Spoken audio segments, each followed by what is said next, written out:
Hello and welcome to the TorchCast. I'm Dwayne Lester, editor of the Missouri Torch. Quick question. How many of you think that if a Republican won the White House in 2016 and they maintained control of the House and Senate, that we would see them begin implementing drastic cuts to the size of government and start limiting the amount of power they wield in Washington, D.C.? That's the question the president of the Citizens for Self-Governance, Mark Meckler, asked at the Missouri Alliance for Freedom's Life, Liberty, and Property Summit. There wasn't a lot of confidence that this would happen, and I imagine you agree. Across the country, Americans have a terrible opinion of government. Pew Research Center writes that for the past 8 years, a period covering the final 2 years of the Bush administration and President Obama's time in office so far, no more than 3 in 10 Americans said they trust the federal government to do the right thing always, or even most of the time. That distrust is part of the reason many Americans today think it's time to call an Article 5 Convention of the States. And that's why I'm glad the director of Missouri's part of the Convention of the States, Keith Carmichael, had time to join us today to talk about it. Thanks for being here, Keith. It's my pleasure. So, explain to me what an Article 5 Convention of the States is and why you think it's so important. Well, when we talk about an Article 5 convention, first thing we say, Article 5, it's in the Constitution. And I'm like a lot of people, I didn't even know it was in there. Didn't have a clue what it was about. Had no idea that states could get together and have a meeting. And under this process, when 2/3 of the states, which is 34, call for a meeting, Congress calls for a convention, and they can get together and actually propose amendments to the Constitution of the United States. And when they're ratified, which requires 38 states to ratify a proposal, it becomes part of the U.S. Constitution. I really think that it's going to happen, and I think it will be the most important governing event in our lifetime. So when you hear a lot of people talk about this, a lot of the pushback comes from people saying that this is a con, or that you'll have a runaway convention. So is this a con, and can we expect this to be a runaway convention? Well, I've noticed something recently I see trending. Those people who use the terminology con, even constitutional convention in this context, those who talk about the possibilities of a runaway convention, they basically are self-identifying as those who really don't have a large degree of knowledge on this topic. They really self-identify as someone who hasn't taken the time to do the homework. And so we tell our children that scholarship is important on other topics. We say, do your homework, apply the effort, apply yourselves. And when it comes down to something this important, the process by which we can amend the U.S. Constitution, we need to sit down and actually do our homework. There's been a lot of misinformation out there for as long as maybe 3 or 4 decades. And so we have to set aside misinformation, get to the heart, and trust people who have actually taken the time recently, since 2009, 2010, to actually do the scholarship on this issue. So let's talk about the process. You mentioned that. How exactly does this work? Starting with step 1, going through to the point where we have delegates sitting in a room talking about what amendments we want to offer. Sure. Well, the numbers you need to remember are 34, 26, 38. That's numbers that maybe you can remember. Some can remember easier than others. 34 states is 2/3 of the states. That's the number required by Article 5 for states to call a convention. Now, keep in mind there's been as many as 400 calls for a convention of states since in our country's history, and there's never been one because these calls have never been in agreement.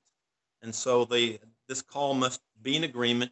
And as someone working with the Convention of States project, we're working to call a convention for the purpose of restraining the power and jurisdiction of the federal government to apply fiscal restraints as well as term limits for federal officials. So 26 is the number. Once there's a meeting called, just a simple majority in that meeting, or 26 states, if all 50 were to attend, to get that particular proposal out of that meeting. That we wouldn't be talking about this today if it wasn't for this particular fact. In this convention, each state gets one vote. New Mexico gets one vote. California gets one vote. Wyoming gets one vote. Missouri gets one vote. So that in itself, if you take the time to just think that through, that's why this process has the potential of being very, like I said, the most important governing event in our lifetime. Finally, 38 states is what's required to ratify any proposal that comes out of that convention. So when someone comes along and says, well, I don't know, can we have a runaway convention? If you simply take the time, do the math, and think it through, you cannot have a runaway convention. 38 states have to ratify any proposal that would come out of that convention. And so, do the reverse. How many states does it take to stop anything that might come out of that convention that would be dangerous? Also keep in mind that when those states that call this convention, they call it a particular topic. And so it can be for nothing else. Only those topics that are germane to the topic can be arise. I've heard people say, well, almost anything can come up. Well, then they need to go back and do their homework. They need to see what's actually in the history and what's been written. And that's one reason that there hasn't been a convention, even though there's been 400 calls over our country's history, is they have to be on the same topic. Now, we have the Convention of States project. That particular call for convention has been passed in Georgia, Florida, and Alaska, using that operative language that is to restrain the power and jurisdiction of the federal government. So when someone talks about a runaway convention, let's say worst case scenario, we call this convention to limit the power of government, and you get in there and let's say some far left state like Vermont or California comes up and says, we'd like to amend the Constitution to abolish the Bill of Rights. You would need 26 states to say, yeah, let's do that. They send that back to the states, and then you'd need 38 of those states to say, that seems like a good idea. Let's go ahead and abolish the Bill of Rights before it could ever do anything. But you're saying it couldn't even come up because that's not limiting the power and scope of government. There are several layers of protection. First of all, the states that call the convention, the obvious answer is if you want to have a convention, in order to do that, then go get your own convention. Go get 33 other states and call a convention for that purpose, which is not going to happen.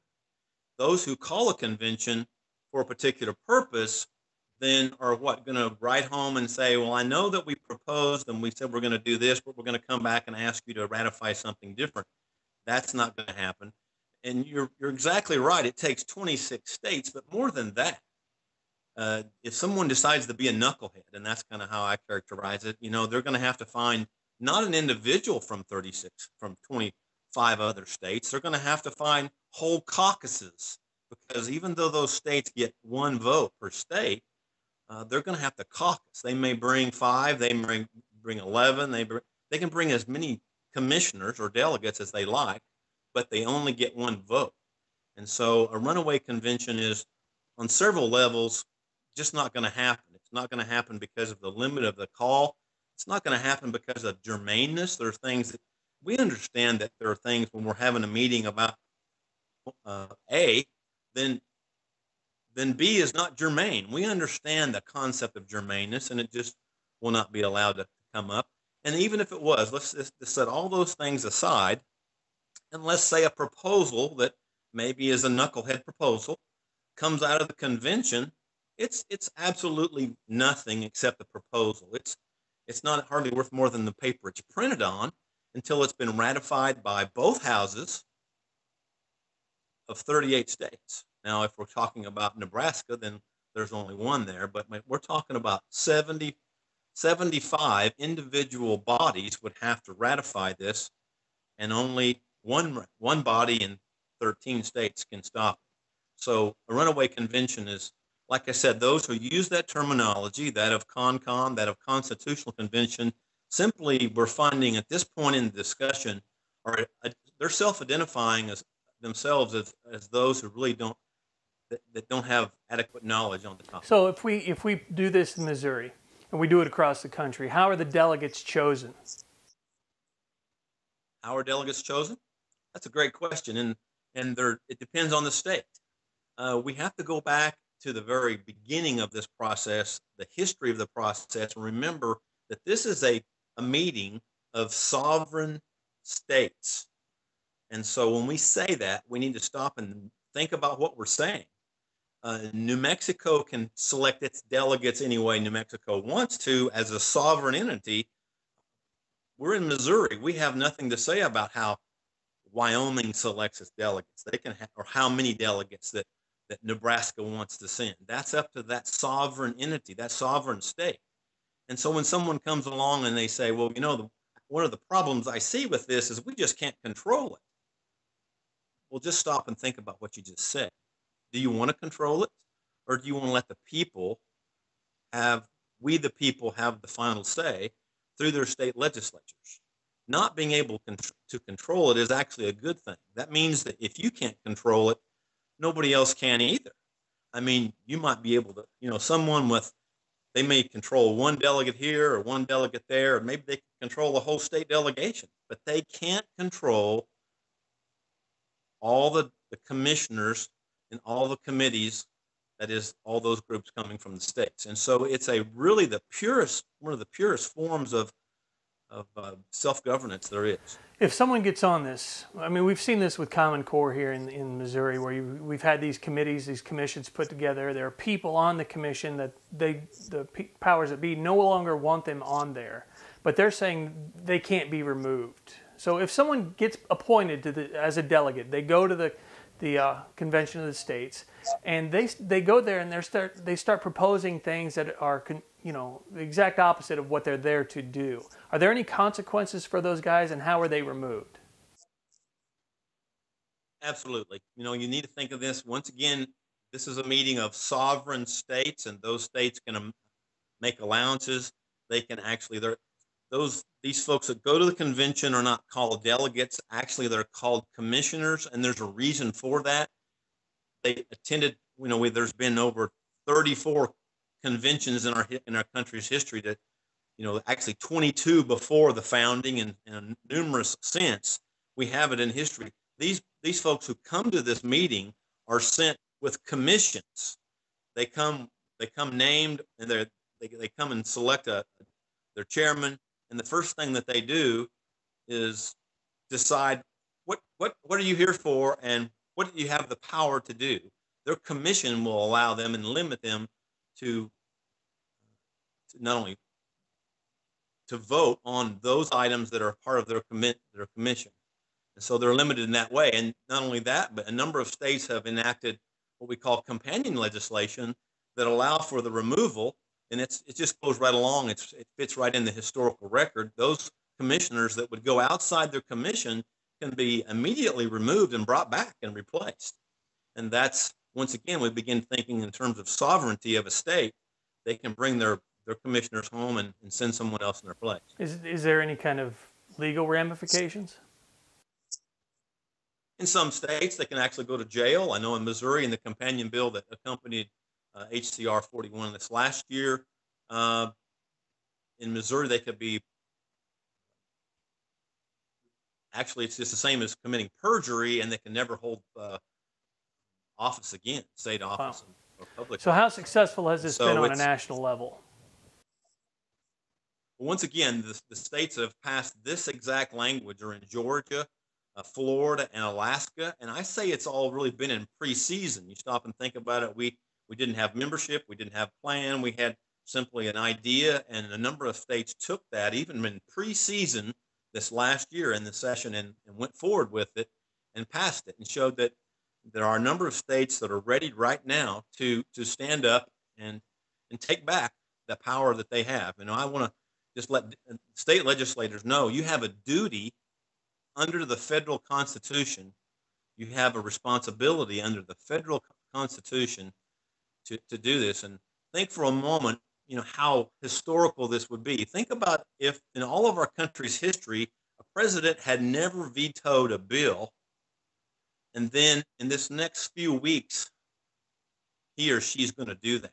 That's how historical this is. Think for a moment if the Senate had rubber stamped every piece of legislation for nearly 230 years. The Senate had never done anything except just vote right along with the House of Representatives.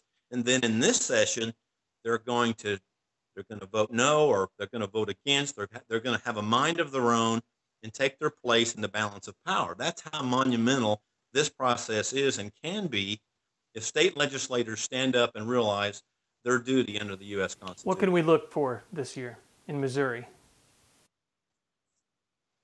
You know, I tell folks in Missouri, and really since this last election, we have 31, you might say almost in reality, 32 state legislatures across the country that are controlled by legislators who at least claim that they would like to restrain the power and jurisdiction of the federal government. We have those who at least claim that they're for limited government, and now they're in power. They have an opportunity to vote. We have those who are in power. I think on a huge number of those would say they're in favor of term limits for federal officials. They probably would say they're in favor of a balanced budget, but they're actually going to get an opportunity to put up or shut up this next session, because Washington will never fix itself. If there's going to be term limits for U.S. congressmen, and for that matter, Supreme Court justices, it'll only happen through a convention of states. This is the only process by which that will happen. If there are ever to be term limits or a balanced budget, a federal balanced budget, this is the only way that it's going to happen. It's a systemic problem we have in Washington. It's bigger than any single election, whether you're looking at the federal operating debt, the unfunded liabilities, regulations, just as they go on and on and on, and Congress continuing to delegate to their responsibilities to bureaucracies that are completely unresponsive and unaccountable. Everyone agrees. When I say everyone, I mean the GAO, the CBO, those actuaries and Social Security and Medicare and so on, all say, in fact, anyone who has any credibility at all, who wants to be an honest broker of information, will agree that what's happening in Washington today is simply unsustainable. But that's just an easy word. That's a term that we have no trouble saying. What does it really mean that when we say that it's unsustainable? The meaning is what we have at some point will collapse our system. It will collapse our economic system, and we can have a total catastrophe. We don't know when it's going to happen. You know, that's on a lot of folks' mind. And so this is a solution as big as the problem, and I can't find it anywhere else. A solution only as big as the problem. I visit with state legislators, and I want to let them know that they have the power and they have the opportunity under the federal Constitution to save the republic. And if those are listening, or Missourians or from another state, your state legislators have the power, they have the duty, they have the obligation to save the republic. Do we have anybody carrying this bill this year? Do you know? We are. We're going to have something unique in the House of Representatives. We're actually going to be. It's going to be there are two resolutions. They're going to be very close, if not identical. And the idea of having two is we'll watch and see what happens. We'll have a number of co-sponsors. We know that it's bipartisan. We have more than support just on one side of the aisle. We welcome more and more support on both sides. This is not a partisan issue unless only one party's having kids these days.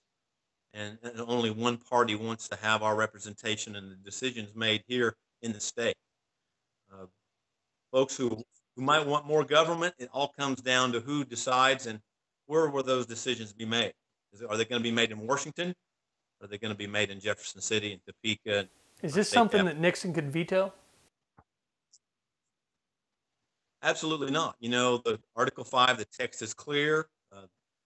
It's not something that needs to go and have any judicial decision.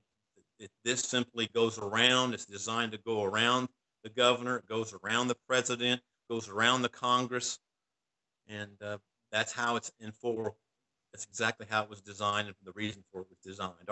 Our framers knew they could look into, and they studied the governments all of history, and knew that someday this may well be a problem. They unanimously inserted it in the Constitution, and then in the ratification debates and discussions that later came, they promised it to be a remedy for the very problem that we have. Well, I've heard your speech before. You've come up here to Northwest Missouri. How can someone get a hold of you so you can come down and give your presentation to their group in their town? Well, there's a couple things that I invite folks to do. First of all, to go to conventionofstates.com, and there they can sign a petition if they're interested. Sign a petition. First of all, automatically your representative, state representative, and senator will get a note. One way to do it. But also going on there and filling out a profile, coming on board as a volunteer. Now, conventionofstates.com, as a volunteer, what that means is you want to be kept apprised of what's going on in Missouri. And what that means is when things are happening in the session, we want to be able to let you know. And so you can communicate with your state representative and your senator at the appropriate times. And so come on board as a volunteer, conventionofstates.com. My email address is director.mo@selfgovern.com. Well, I do appreciate you taking the time to talk with us today. It's been a pleasure. And, anytime I can help out, anytime, you want to work with us, pleased to have you. Appreciate the time today. This has been the Missouri Torch. Keith Carmichael, the Missouri Director of the Convention of States. Thank you for your time. Thank you for all who watched. And please remember to tell a friend, because this is a growing organization. If you enjoyed this video and would like to see more of them in the future, please consider making a donation to the Missouri Torch here. And please subscribe to our new YouTube channel and visit us at themissouritorch.com.